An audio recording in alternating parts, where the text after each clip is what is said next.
నమస్తే. Welcome to Telugu రాజ్యం. నేను శిరీష. చిల్లగట్టు శ్రీకాంత్ గారి దగ్గర ఉన్నాం మనం. నమస్తే సార్. నమస్తే శిరీష్ గారు. సార్, 'పుష్ప 2' సినిమా స్టోరీ ఏదైతే ఉందో ఇటీవల ఒక న్యూస్ వైరల్ అవుతూ ఉంది. ఒక రిపోర్టర్ టీవీ9లో గతంలో పనిచేసిన రిపోర్టరు ఆ స్టోరీ లైన్ నేనే ఇచ్చాను సుకుమార్ గారికి. పలానా టైంలో పలానా సెట్ దగ్గరికెళ్ళి అది చూసి ఆయన ఆ లైన్ తీసుకున్నారు. ఈ లైన్ కూడా ఎలా వచ్చింది, అసలు ఆయన దగ్గరికి ఈ స్టోరీ ఎలా వెళ్ళింది, నేను ఎలా కలిశాను అనే విషయాన్ని కూడా ఇంటర్వ్యూల్లో చాలా వాటిలో చెప్తూ ఉన్నారు. ఏదో సినిమాకి ఒక రివ్యూ రాయడం వల్ల అది సుకుమార్ గారికి నచ్చి ఎవరు రాశారు అని ఆయన గారిని పిలిపించి మాట్లాడడం జరిగింది. ఆ తర్వాత కొన్ని డిస్కషన్స్ మధ్యలో ఈ పుష్ప లైన్ ఏదైతే ఉందో ఇది నేను ఇవ్వడం జరిగింది. దానికి సంబంధించిన వాట్సాప్లు కానీ, దానికి సంబంధించిన ఆ స్టోరీ లైన్ ఎప్పుడు తీసుకున్నారు అనేవన్నీ కూడా డీటెయిల్డ్గా తను మాట్లాడడం జరుగుతోంది. ఎలా చూడొచ్చు సార్? సుకుమార్ గారు నిజంగానే అలా సుక్కు రైటర్స్ అని అలా పేరు పెట్టుకొని రాయడమే చేతకాని వ్యక్తి అని మాట్లాడారు. చాలా తప్పు అభిప్రాయం అని నేను అనుకుంటున్నానండి. ఎందుకంటే సుకుమార్ గారు నాకు ఆర్య రోజుల నుంచి తెలుసు. సార్ తర్వాత మధ్యలో కలవకపోయినా కొన్ని సంవత్సరాల పాటు, ఎందుకంటే ఆయన బిజీలో ఆయన ఉన్నారు, నా బిజీలో నేను ఉన్నాను. ఆయన సినిమా తీసుకునే బిజీలో ఆయన ఉన్నారు, పరిశోధన రంగంలో చరిత్రకారుడుగా నేను బిజీగా ఉన్నాను కాబట్టి మేము కలవలేదు. కానీ అయితే ఆర్య ఏదైతే ఉందో ఆ విడుదలైన తర్వాత ఒక 125 రోజుల పాటు ప్రతిరోజు ప్రయాణం చేసినటువంటి ప్రయాణికులు, విజయాత్రలు. Okay sir. సరే, ఆ తర్వాత ఏమైందంటే 2 సంవత్సరాల పాటు అండి, మరీ ముఖ్యంగా చెప్పాలి 2005, 2006 కోదండరామిరెడ్డి గారి అబ్బాయి వైభవ్ ఎవరైతే ఇప్పుడు తమిళ్లో చాలా సుప్రసిద్ధ సినీ కథానాయకుడిగా రాణిస్తున్నాడో, వైభవ్ని ఇంట్రడ్యూస్ చేయడానికి సుకుమార్ గారి దగ్గర నుంచి కథా స్క్రీన్ప్లే మాటలు తయారు చేయడానికి ఆ అనుసంధానకర్త నేనే. Okay sir. అక్కడ దాదాపు వారంలో 2 సార్లు 3 సార్లు సుకుమార్ గారి ఫ్లాట్కి వెళ్ళి సుకుమార్ గారితోనో, అట్లాగే అక్కడ ఉన్నటువంటి ప్రకాష్ గారు కావచ్చు, ప్రకాష్ తోలేటి, వేమారెడ్డి గారు, తర్వాత రమేష్ గారు అని తర్వాత వీళ్ళు టీంలోకి వచ్చారు. ఈవేళ పుష్ప టైటిల్స్లో రమేష్ గారి పేరు ఉంటుంది. వేమారెడ్డి గారు ఫెమిలియర్, చాలా సినిమాలు రాశారు, సైరా అవన్నీ రాశారు, ఖైదీ నెంబర్ 150. అట్లాగా శ్రీకాంత్ అడ్డాల, తర్వాత వాసువర్మ గారు ఒకరు, తర్వాత బొమ్మరిల్లి భాస్కర్ గారు ఎవ్వరితోనూ వెంటనే కనెక్ట్ అయ్యేవారు కాదు.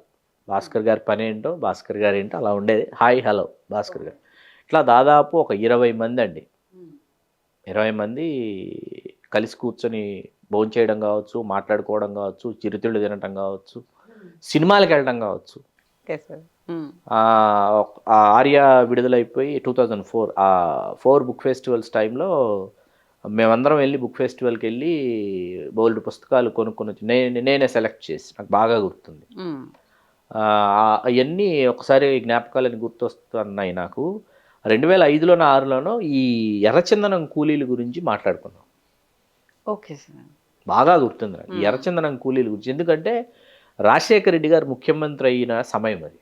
చంద్రబాబు నాయుడు గారి టెన్యూర్ అయిపోయి రాజశేఖర రెడ్డి గారు 2004లో అధికారంలోకి వచ్చిన ఒక టెన్యూర్లో స్మగ్లింగ్ బాగా ఆ సమయంలో ఈ వార్తలు ఎక్కువగా వచ్చినాయి. అవును సార్. ప్రీవియస్ చంద్రబాబు నాయుడు గారు ఉన్నప్పుడు జరిగింది. జరిగిన తర్వాత మీకు 2004 ఏంటంటే చంద్రబాబు నాయుడు గారు అలిపిరి బ్లాస్ట్ ఏదైతే ఉందో, అలిపిరి బ్లాస్ట్ జరిగిన తర్వాత ఎలక్షన్స్కి రావటం. అలిపిరి బ్లాస్ట్లో ఏంటంటే ఎర్రచందనం స్మగ్లింగ్కి సంబంధించినటువంటి కొంతమంది పాత్ర ఉంది చంద్రబాబు నాయుడు గారి బ్లాస్ట్లో అనేది అప్పుడు బాగా వైరల్ అయింది. దాని నేపథ్యంలో ఏంటంటే ఆ తర్వాత మీకు ఎర్రచందనం స్మగ్లింగ్కి సంబంధించి మీకు వార్తలు వస్తూ ఉండేవి. Okay sir. ఇది ఒక మామూలుగా చర్చల్లో వచ్చింది. ఇక్కడ సుకుమార్ గారు ఏంటంటే అండి, ఆయనకి ఏదైనా ఇట్లా చర్చల్లో వచ్చిన విషయాలను ఆయన వెళ్ళి ఉన్నపళంగా వెళ్ళిపోయేవారు. డిస్కషన్లో నుంచి కింద హాల్లో కూర్చున్నప్పటి నుంచి ఆయన రూమ్లోకి వెళ్ళిపోయారు. ఆయన నోట్ చేసుకునేవారేమో, గుర్తు కోసం రాసి పెట్టుకునేవారేమో, ఎందుకంటే దీని మీద ఒకటి చేయొచ్చు, దీని మీద హోంవర్క్ చేయాలి. ఆ తర్వాత ఏమవుతుందంటే ఆయన బ్రెయిన్లో రన్ అవుతూ ఉంటుంది అది మీకు. Okay sir. మీకు రన్ అవుతున్న నేపథ్యంలో ఏమవుతుందంటే సడన్గా ఏంటంటే ఒక క్యారెక్టరేషన్, వాస్తవానికి ఇది మహేష్ బాబు గారితో చేయాల్సింది తెలుసా మీకు? పుష్ప సినిమా దేవర అల్లు అర్జున్తో చేయాల్సింది తెలుసా మీకు? సార్ అవునా? I'm not joking. ఓకే. దేవర అల్లు అర్జున్ చేయాలి, పుష్ప మహేష్ బాబు చేయాలి. ఎందుకు మహేష్ బాబు గారి దగ్గరికి వెళ్ళింది ఇది అంటే, నేను ఒక్కడే పర్సనల్గా నాకు బాగా నచ్చిన సినిమా అండి. టేకింగ్ వైజ్ కావచ్చు, మ్యూజిక్ వైజ్ కావచ్చు, మహేష్ బాబు గారి పెర్ఫార్మెన్స్ కావచ్చు, సుకుమార్ గారు కథ చెప్పినటువంటి ఆ స్టోరీ టెల్లింగ్ ఏదైతే ఉందో ఆ ప్రకారంగా నాకు నేను ఒక్కడే చాలా ఇష్టం. కానీ ప్రేక్షకుల మానసిక స్థితి అంత మెచ్యూర్డ్గా లేదు. కాబట్టి ఆ సినిమా కమర్షియల్గా పే చేయలే. మీకు రాజమౌళి గారికి బాగా నచ్చిన సినిమా, మీకు రిలీజ్ రోజు బాగా దారుణంగా ఫ్యాన్స్ ట్రోల్ చేస్తుంది, మహేష్ బాబు గారు ఫ్యాన్సే ట్రోల్ చేస్తుంటే సినిమాని. ఈవినింగ్ మీకు ఒక డిబేట్లో సుకుమార్ గారు ఉన్నారు డిబేట్లో, రాజమౌళి గారు ఫోన్ చేసి సుకుమార్ గారిని, నేను ఇలాంటి సినిమా నేను తీయలేను, ఇది అద్భుతం, నువ్వు ఈ మేధస్సుకి నా అభినందనలు సుకుమార్ గారని రాజమౌళి గారు మాట్లాడుతున్నారు. Okay, it's a mind game అనమాట. ఎందుకంటే మైండ్ విపరీతంగా మీకు మెచ్యూర్డ్ అయిపోయి మీకు ఒక స్థితికి వెళ్ళినప్పుడు మానసికంగా ఆ స్థితిలో ఏమైపోతారంటే ఎవరైనా సరే ఆగిపోతారు. జీవితం ఒక దశకు వచ్చాక ఏ కదలిక లేకుండా ఆగిపోతుంది అంటాడు ఒక రచయిత. అట్లా ఆగిపోయిన దగ్గర నుంచి కొత్తగా ప్రారంభించేవాడే సుకుమార్. మీ ఆలోచన ఆగిపోయినప్పుడు ఎందుకు చెప్తున్నానంటే, మీకు ఆర్య సినిమాలో హీరోయిన్కి గీత అనే పేరు పెడతాడు. నేను గీత అనే పేరు ఎందుకు పెట్టారని అడిగాను. నేను అడిగితే గీత అంటే ఏంటి అని అన్నాడు ఆయన. నేను చాలా ఫిలసాఫికల్గా భగవద్గీత ఏదైతే చెప్తుంటే, కాదు శ్రీకాంత్ గారు గీత అంటే లైన్ అన్నాడు ఆయన. లైన్ గీసి ఈ లైన్కి అటు చివరి ఆర్య ఉన్నాడు, ఇటు చివరి అజయ్ ఉన్నాడు. ఈ గీత ఆర్యను చేరుకుంటుందా, అజయ్ని చేరుకుంటుందా, ఇదే నా కథ అన్నాడు. ఇది సుకుమార్. Okay sir. మీరు అట్లాగే ఇప్పుడు ఆర్య గురించి మనం వద్దాం, పుష్ప దగ్గరకు వద్దాం. ఇప్పుడు ఆర్యాలో పర్టికులర్లీ ఒక షాట్ చాలా బాధపడేవాడు. ఆ ఒక షాట్ గురించి, ఈ షాట్ అనే చెప్తూ ఉండేవాడు. నేను ఏంటి డాన్స్ చేస్తున్నాడు కదా అంటే, కాదు శ్రీకాంత్ గారు, ఆ షాట్ తీయలేకపోయాము, ఆ రోజు హీరోయిన్ వెళ్ళిపోయింది, ఒక వానలో వర్షం పడుతుంది, మీకు అల్లు అర్జున్ ఒక అద్భుతమైన ఒక సిగ్నేచర్ స్టెప్ వేస్తాడు, ఫీల్ మై లవ్ సాంగ్. ఆ ఫీల్ మై లవ్ సాంగ్లో ఆ సిగ్నేచర్ స్టెప్ ఎందుకు తీసాడంటే, పైన వర్షం పడుతుంది, వర్షంలో హీరోయిన్ తడుస్తుంది, ఆ తడిసిన నీళ్లు వచ్చి నన్ను తాకుతున్నాయి అన్న ఒక ఫీల్ అనమాట అది. ఆ షాట్, హీరోయిన్ షాట్ తీయలేకపోయాడని బాధపడుతున్నాడు ఆయన. హీరోయిన్ వెళ్ళిపోయింది, హీరోయిన్ తడుస్తున్న షాట్ తీసుంటేనే. మీరు 60 సీన్ల కోసం, ఆర్యాలో 60 సీన్లు మనం ఇవాళ చూసి 60 సీన్ల కోసం సుకుమార్ గారు రాసుకున్న సీన్లు 600 సీన్లు రాసుకున్నారు. ఏ సీన్ ఇంకో సీన్లోంచి రాదు. ఒక సీన్ తీసేసి ఇంకో సీన్ మీరు పెట్టేసేయచ్చు అనమాట. అంత అద్భుతమైనటువంటి screen play master teller Sukumar గారు. డైలాగ్స్ కావచ్చు, స్క్రీన్ ప్లే కావచ్చు. మీరు ఎందుకు నేను స్క్రీన్ ప్లే గురించి మాట్లాడుతున్నానంటే, ఒక కేవీ రెడ్డి గారి తర్వాత అద్భుతమైన స్క్రీన్ ప్లే రైటర్ సుకుమార్. చాలా పెద్ద డైరెక్టర్ గారు సార్ కేవీ రెడ్డి గారు. ఎందుకు నేను ఈ మాట అన్నానంటే, మీరు సినిమా చూస్తున్నంతసేపు మీకు వేరే ఏ ఆలోచన రానివ్వకుండా కట్టిపడేసేటటువంటి ఒక మంత్ర విద్య తెలిసినటువంటి దర్శకుడు కేవీ రెడ్డి గారు. అటువంటి విద్య సుకుమార్ గారి దగ్గర ఉంది. కాబట్టే 2004కు సంబంధించి ఉత్తమ దర్శకుడు శేఖర్ కమ్ముల ఆనంద్ సినిమాకి ఇచ్చారు. ఉత్తమ నూతన దర్శకుడు గ్రహణం సినిమాకి మోహనకృష్ణ ఇంద్రదగంటికి ఇచ్చారు. Best screen play writer Arya Sukumar అని ఇచ్చారు. ఓకే, మీకు అర్థమైందా? అలా తనకి ఏం కావాలో తెలుసు, తను రాసుకున్న పాత్రలు ఎట్లా పరిచయం చేయాలో తెలుసు, ఆ పాత్రలు తెర మీద ఎట్లా ప్రవర్తించాలో తెలుసు. డీటెయిలింగ్ అంటారు. ఆ డీటెయిలింగ్ విషయంలో మాస్టర్. ఇక్కడ ఒక రచయిత వెళ్ళారు, ఒక రచయిత చెప్పారు, ఆ రచయిత తాలూకు ఏదైతే సృజన ఉందో దానిని సుకుమార్ గారు ఏదో చేసేసారని చెప్పుకుంటూ వచ్చారు. మీరు వేళ మనకు పుష్ప 1 చూసినా, లేకపోతే పుష్ప 2 చూసినా, లేదా గతంలో సుకుమార్ గారు సినిమాలు, సుకుమార్ రైటింగ్స్ కావచ్చు, ఆయన ప్రొడ్యూస్ చేసిన సినిమాలు కావచ్చు, ఆయన డైరెక్ట్ చేసిన సినిమాల్లో కావచ్చు, మీరు మళ్ళీ ఒకసారి చూస్తే దాదాపు మీకు 25 మంది రైటర్స్ పేర్లు కనిపిస్తాయి. అడిషనల్ స్క్రీన్ ప్లే అని, డైలాగ్స్ అని, అడిషనల్ డైలాగ్స్ అని, స్క్రిప్ట్ కోఆర్డినేటర్ అని, ఒక 25 మంది రైటర్ల పేర్లు కనిపిస్తాయి మీకు. వీళ్ళందరూ ఏంటంటే, వీళ్ళందరి ఐడియాస్ అంటే ఏంటి, ఇలా నేను అనుకుంటున్నాను, ఈ పాత్ర ఇట్లా ప్రవర్తిస్తుందంటే, సార్ ఆ ఊళ్ళో ఆ పాత్ర ఇట్లా అసలు ఈ పాత్ర ఇట్లా ఎందుకు ప్రవర్తించాలి సార్ అని అక్కడ ఆయనతో వాదించేటటువంటి వాళ్ళు ఉంటారు. అట్లాగే మీరిప్పుడు ఇక్కడ ఈ సినిమాలో నుంచి మనం అరవింద సమేత వీరరాఘవలోకి వెళ్దాం. మనం అరవింద సమేత వీరరాఘవలోకి వెళ్తే ఆ కథ రాసుకున్న క్రమం కావచ్చు, వీరరాఘవరెడ్డి పాత్ర కావచ్చు, లేకపోతే అందులో వచ్చే పాత్రలు కావచ్చు, భావోద్వేగాలు కావచ్చు, త్రివిక్రమ్ గారు ఒక కథ రాసుకున్నారు. ఒక 5 అడుగుల 8 అంగుళాల ఆంజనేయ స్వామి కథ నేను చెప్తున్నానని సునీల్ మీకు కథ ప్రారంభిస్తాడు. ఎవరితో? పమ్మిసాయి కానిస్టేబుల్ పాత్ర వేసినటువంటి ఆర్టిస్ట్. మీకు ఒకసారి కళ్ళు మూసుకుంటే కడప జిల్లాలో ఉన్నటువంటి మాండలికాలు, కడప జిల్లాలో వినిపించేటటువంటి ఒక జీవద్భాష, కడప జిల్లాలో ఉన్నటువంటి ఒక గ్రామీణ వాతావరణం తెర మీదకు తీసుకురాకపోతే ఈ భావోద్వేగాలు పండమని త్రివిక్రమ్ గారికి తెలుసు. కాబట్టి ఒక పెంచలదాస్ అనేటటువంటి కడప జిల్లాకు చెందినటువంటి ఒక రచయిత, ఒక గీత రచయిత, ఒక అక్కడ మాలదాసర్లు అంటారు వాళ్ళు, ఎస్సీ కమ్యూనిటీస్లో చాలా ఒక కల్ట్ ఇదనమాట అది. ఆ సామాజిక వర్గానికి చెందినటువంటి వారు ఈ పెంచల్ దాస్ గారు, వారిని తీసుకొచ్చి నేను ఈ సన్నివేశం అనుకున్నాను అంటే ఆ సన్నివేశంలో ఏమని పిలిస్తే బాగుంటుందో పెంచల్ దాస్ గారు కరెక్ట్ చేసేవారు. Okay sir. మీకు ఒక ఫస్ట్ ఓపెనింగ్ యాక్షన్ సీక్వెన్స్లో రే పాపోడిని బేస్తాండారా అంటాడు. అక్కడ అమ్మాయిని పాప అంటారు, అబ్బాయిని పాపోడు అంటారు. పాపోడిని బేస్తాండారా అంటే చంపేస్తున్నారా, పాపోడికి కూడా వేశారు, కత్తిపోటు పడిందని చెప్పి చెప్తాడు అన్నమాట, ఒక పాత్ర చెప్తుంది. అక్కడ పాపోడిని బేస్తాండారా అనే డైలాగ్ రాయకపోతే అక్కడ ఆ సన్నివేశం పండదు. మీకు అర్థమైందా?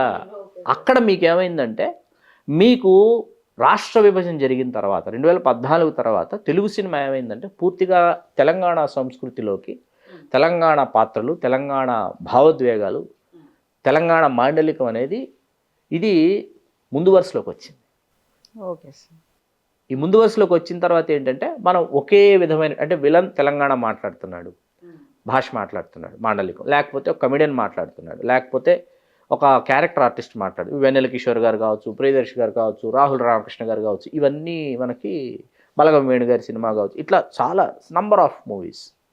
అటప్పటికి మీకు సడన్గా మీకు కేర్ ఆఫ్ కంచరపాలెం ఒక కుదుపు. ఎందుకు? అది కంచరపాలెం కదా, అవునండి. అక్కడ పాత్రలు, అక్కడ భావోద్వేగాలు, అక్కడ మనుషులు, అక్కడ మనస్తత్వం. ఈ నేపథ్యంలో సుకుమార్ గారు ఏంటంటే ఈ ప్రాంతంలో మనం కథ చెప్తున్నప్పుడు, శేషాచలం అనే ప్రాంతంలో, రాయలసీమ ప్రాంతంలో, చిత్తూరు, కడప ఈ జిల్లాల్లో జరిగేటటువంటి, మరీ ముఖ్యంగా ప్రధానంగా చిత్తూరు జిల్లాలో జరిగేటటువంటి ఈ కథని చెప్తున్నప్పుడు ఇక్కడ ఏ పాత్ర ఏం మాట్లాడాలి, ఆ పాత్ర యొక్క భావోద్వేగం కావచ్చు, తీవ్రత కావచ్చు, సుకుమార్ గారి ఇంటెలిజెన్స్ మీకు పుష్ప 2లో మీకు నేను చెప్తున్నాను. మీరు మళ్ళీ సినిమా చూస్తే బూరెడ్డి సిద్ధప్ప నాయుడు అనేటటువంటి పాత్ర, రావు రమేష్ గారు పోషించిన పాత్ర చిత్తూరు జిల్లా యాస మాట్లాడుతుంది. ప్రతాపరెడ్డి పాత్ర పోషించిన జగపతి బాబు గారి పాత్ర ఏదైతుందో కడప జిల్లా యాస మాట్లాడుతుంది. Difference between Chittoor slang and Kadapa slang మీరు ఒకసారి స్క్రీన్ మీద చూడొచ్చు. That is the intelligence of Sukumar. దీనికోసం చాలా కృషి చేస్తారు సుకుమార్ గారు. దీనికోసం ఒక జీవత్ భాష అండి, ఒక ప్రాంతంలో మాట్లాడేటటువంటి పలుకుబళ్ళు కావచ్చు, ఆ ప్రాంతంలో ఉండేటటువంటి అక్కడ ఉన్నటువంటి సామెతలు కావచ్చు, అక్కడే ఆ ప్రాంతంలోనే ఉంటాయి సామెతలు, ఇంకో ప్రాంతానికి వర్తించవు. మా అమ్మ కాలికి కాలి కొట్టుకొని అనేది అనమాట. కాలికి కాలి కొట్టుకోవడం ఏంటి అని ఆలోచించండి. కాలికి కాలు కొట్టుకొని అంటే అంత కష్టపడి పని చేస్తున్నా అంటే కాలికి కాలు తగులుతోందట. నేను అంత కష్టపడి, ఆ మాట మా అమ్మ చనిపోయిన తర్వాత నేను మళ్ళీ ఏ ఆడ మనిషి దగ్గర నేను వినలా. మీకు అర్థమవుతుందా? మళ్ళీ ఏ ఆడ మనిషి దగ్గర ఆ మాట నేను వినలా. అలాగే మై వైఫ్ ఫ్రమ్ కర్నూలు, చిత్తూరుకి కర్నూలుకి మధ్య చాలా, కర్నూలు వాళ్ళు మాట్లాడే భాష వేరు. ఓకే అండి. కథలు పడద్దు అంటుంది. మీకు అర్థమైందా? సిగ్గులేదంటారు అంటుంది అనమాట. ఏదైనా మాటకు ముందు మాటకు తర్వాత ఈ రెండు మేనరిజమ్స్ యూజ్ చేస్తారు. అలాగే అమ్మాయి ఉంది, అమ్మాయిని ఏదన్నా వెటకరించాలనుకోండి, ఇది బొమ్మగిత్తిలే అంటారు, బొమ్మగిత్తి అంటారు. అంటే సార్ అమ్మాయిని వెటకారం చేయటం. మీకు అర్థమవుతుందా? ఈ భాషకి ఈ భాషకి ఎంత తేడా ఉంది, ఆ భాషలో ఉన్న సౌందర్యం ఎంత గొప్పది. దీనికోసం చాలా కృషి చేశారు సుకుమార్ రైటింగ్స్ కానీ, సుకుమార్ గారి టీం కానీ, వాళ్ళలో కొంతమంది రచయితలు నాకు తెలుసు. ఇక్కడ ఏమైపోయిందంటే ఇప్పుడు ఒక లైన్ ఎవరో ఇచ్చారు అంటే ఖచ్చితంగా ఆయన పేరు, ఆయన క్రెడిట్ ఇవ్వకుండా పోయేటటువంటి వ్యక్తి కాదు సుకుమార్ గారు. అంతమంది 25 మంది రైటర్ల పేర్లు స్క్రీన్ మీద వేసినప్పుడు, వాళ్ళ క్రెడిట్స్ ఇచ్చినప్పుడు, వాళ్ళకు రెమ్యూనరేషన్స్ ఇప్పించినప్పుడు, మొన్న చైల్డ్ ఎపిసోడ్ పలానా ఆయన డైరెక్ట్ చేశాడు, శ్రీమన్ అని ఆయన పరిచయం చేస్తున్నాడు. అట్లాగే మన దేవి నాగవల్లి గారు ఈ సినిమాకు ఒక అసిస్టెంట్ డైరెక్టర్ లాగా పనిచేసింది. She very talented. తను నాకు కథలు చెప్తూ ఉంటుంది, ఎన్ని కథలు ఉన్నాయి తన దగ్గర, తనని పరిచయం చేస్తున్నాడు, తన అసిస్టెంట్ డైరెక్టర్స్ని పరిచయం చేస్తున్నాడు. ఇంకెవరో అసిస్టెంట్ డైరెక్టరు అందుబాటులో లేరు. ఆ రోజు నీ మీద నాకు చాలా కోపంగా ఉంది, నువ్వు ఈరోజు ఫంక్షన్లో లేవని మైక్లో బెదిరిస్తున్నాడు. కాబట్టి ఏంటంటే సుకుమార్ గారి జీనియస్ అండి. అటువంటి దర్శకుడు మన తెలుగు దర్శకుడు అయినందుకు మనం చాలా గర్వపడాలి. ఇక్కడ అలాగే ఈ సందర్భంగా ఫర్ యువర్ కైండ్ ఇన్ఫర్మేషన్, ఈ సందర్భంగా నేను తెలియజేయాలనుకుంటున్నది ఏంటంటే, ఈవేళ చాలామంది ఓటీటీ ప్లాట్ఫామ్స్ని దృష్టిలో పెట్టుకొని, అట్లాగే సినిమా అంటే ఇది ఇంతే కల్చరు, ఇది ఇంతే మీటరు అనుకుంటున్న వాళ్ళు చాలామంది సినిమా రంగానికి వేళ వస్తున్నటువంటి వాళ్ళకి దయచేసి నేను చెప్పేది ఏంటంటే, సుకుమార్ గారు కావచ్చు, త్రివిక్రమ్ గారు కావచ్చు, రాజమౌళి గారు కావచ్చు, పూరీ జగన్నాథ్ గారు కావచ్చు, మోహనకృష్ణ ఇంద్రగంటి గారు కావచ్చు, ఇట్లా మనం మొదలు పెడితే వీళ్ళు మరీ ముఖ్యంగా ఇంకా మిగతా వాళ్ళు ఉన్నారు. ఈ 5 గురించి ఎందుకు చెప్పానంటే these 5 directors are very serious book lovers and book readers. వీళ్ళు 1000 పుస్తకాలు చదివారు. 100 పుస్తకాలు కాదు, 1000 పుస్తకాలు చదివారు. ఇప్పుడు చలం సాహిత్యం పూరి జగన్నాథ్ గారికి కొట్టిన పిండి. ఎంతమందికి తెలుసు? చలం గారి సమగ్ర సాహిత్యం ఒక పబ్లికేషన్స్ వాళ్ళు, నాకు బాగా తెలుసు. ఇప్పుడు ఎల్లుండి నుంచి బుక్ ఫెస్టివల్స్ జరుగుతూ ఉన్నాయి. 11 రోజులు అందరూ అక్కడే ఉంటాం. ఈ చలం సాహిత్యాన్ని ఒక పబ్లికేషన్ వాళ్ళు మొత్తం చలం గారి సాహిత్యం అందుబాటులో ఉన్నటువంటి సాహిత్యం మొత్తాన్ని వేస్తే అన్ని పుస్తకాల ఖరీదు 5,000 రూపాయలు. పూరి జగన్నాథ్ గారు ఒక్కసారి ఒక 100 సెట్లు కొంటారు. 100 సెట్లు 5 lakhs కొని మళ్ళీ డిస్కౌంట్లు ఏం కాదు. 5,000 అంటే 100 సెట్లు కావాలి పంపించండి. అది త్రివిక్రమ్ గారికి ఒక సెట్టు, పవన్ కళ్యాణ్ గారికి ఒక సెట్టు, ప్రకాష్ రాజ్ గారికి ఒక సెట్టు, ఇట్లా డిస్ట్రిబ్యూట్ చేస్తారు. గిఫ్ట్స్ ఇచ్చిపుచ్చుకుంటారు. రాజమౌళి గారికి ఒక సెట్టు. మీరు ఈ సందర్భంగా ఏంటంటే మనం ఇంకొక విషయం కూడా మాట్లాడాలనుకున్నాం. అదే బుక్ ఫెస్టివల్ 19 నుంచి 29 వరకు జరిగే 37వ హైదరాబాద్ పుస్తక మహోత్సవం ఏదైతుందో ఈ మహోత్సవంలో 11 రోజుల పాటు మన సినిమా రంగానికి చెందినటువంటి దర్శకుల్ని, రచయితల్ని, నిర్మాతల్ని, చాలామంది నటీనటులు మనం ఇక్కడ చూడొచ్చు. అందరూ very serious book lovers and book readers. Telugu సాహిత్యంలో ఇవాళ ఆనాటి నుంచి ఈనాటి వరకు గొప్ప కథా వస్తువులు ఉన్నాయి, గొప్ప పాత్రలు ఉన్నాయి. వాటిని తయారు చేసుకోవడమే, వాటిని తెర మీదకి తీసుకురావడమే. ఆ తీసుకొచ్చే క్రమంలో ఏమవుతుందంటే కమర్షియల్స్ ఒక్కొక్కసారి ఒదుగుతాయి, ఒక్కొక్కసారి ఒదగవు. ఇప్పుడు బ్యాక్ టు బ్యాక్ చిరంజీవి గారికి నవలా చిత్రాలు, ఎడమూరి వీరేంద్రనాథ్ గారి నవలలు back to back super duper hits ఎలా వచ్చినాయి? ఇప్పుడు నాగేశ్వరరావు గారికి, శోభన్ బాబు గారికి back to back Yaddanapudi Sulochanarani గారు, ఆరికపూడి కౌశల్యాదేవి గారు, ఇట్లా వీళ్ళ మాదిరెడ్డి సులోచన గారు, వీళ్ళ నవలలతో, రంగనాయకమ్మ గారి నవలలు, ఈ నవలలతో ఎన్ని సినిమాలు వచ్చినాయి? ఇవన్నీ కథా వస్తువులు. ఇవన్నీ ఏంటంటే రైటర్స్కి క్రెడిట్ ఇవ్వకుండా పోయేటటువంటి దౌర్భాగ్య పరిస్థితుల్లో అయితే తెలుగు సినిమా పరిశ్రమ లేదు. సుకుమార్ గారు అంతకన్నా లేరు. Thank you very much.